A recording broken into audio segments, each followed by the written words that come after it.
Hello everyone. Okay, so I'm Jill Stevens. I'm from Click4Assistance. For those of you that haven't heard of us or don't know of us, we provide online communication software for websites, and we're particularly interested in the university arena. We work with around 25% of you now. Today we're going to focus more on live chat, just because that tends to be a bit of a bigger subject. And we've been around since 2004. For the first few years, we're growing the customer base. Once we had a fairly large range of industries and types of implementation, we start to analyse the data. So we're really looking at what makes a difference when it comes to chat uptake. So we look at button size, button colour, wording, window design, the questions that you ask, and those kinds of things. And we came up with some figures. So we get to just before 2013, we've analysed everything with the experts on the subject now. We know that on average, when you get website visitors, about 2.5% of them will start a chat with you. That kind of eases up to about 3% over the next few years. And we thought categorically we know what's happening. And then we met Southampton University, or Solent University rather, in Southampton, and everything changed. It was incredible. So after their sort of first season of implementation, we realised that they were getting an 8% uptake on their chat button, and this is like 3 times the average. So we were really interested to understand why it works so well for universities, really at that time. So we started looking at, were they doing something different with their implementation? Did they have some kind of magic words on their chat windows that were getting everybody to chat to them? And nothing was really that different, to be fair. So it really came down to the audience that you had and this kind of millennial demographic, if you like, for the age group. So we started looking into that a little bit further. And a company called Savato did a independent survey research across the world.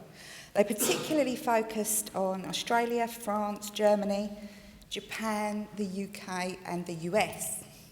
Now, the average across the world was 69% of millennials said they preferred text-based communication to actually speaking with their voice when they talk to organisations or in their general social life. But the UK actually topped that chart, so our millennials are kind of even more interested in text-based communication than the rest of the world. So we're looking at 74% in the UK.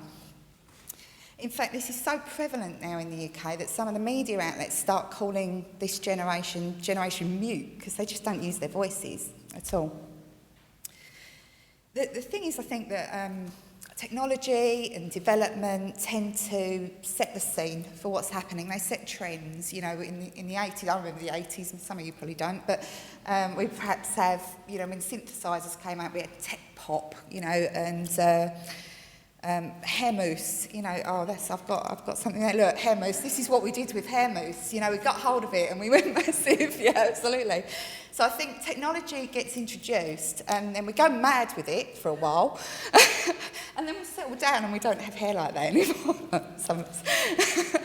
So we take it more seriously and we start to develop what really works with it, not that, preferably.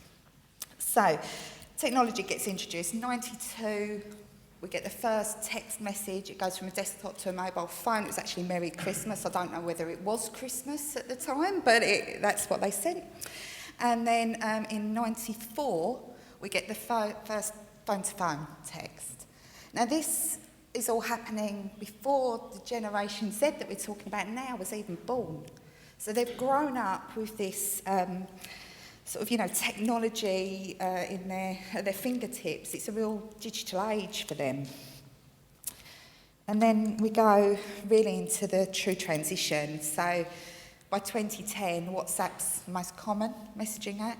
2011, 1 billion messages a day going through. Now by 2018, it's 65 billion messages a day. So they're really not picking up the phone to talk anymore. In fact, I think when they were surveyed, I haven't got this on a slide unfortunately, but if they were asked on their phones what functionality would they lose, All the millennials are saying, actually, they'd lose the ability to call somebody and on a phone. So they'll just have like text messaging and apps and that kind of thing.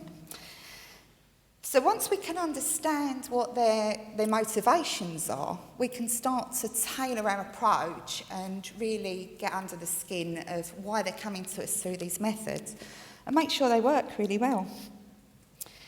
So we start to look at various surveys at this point of how these millennials are feeling.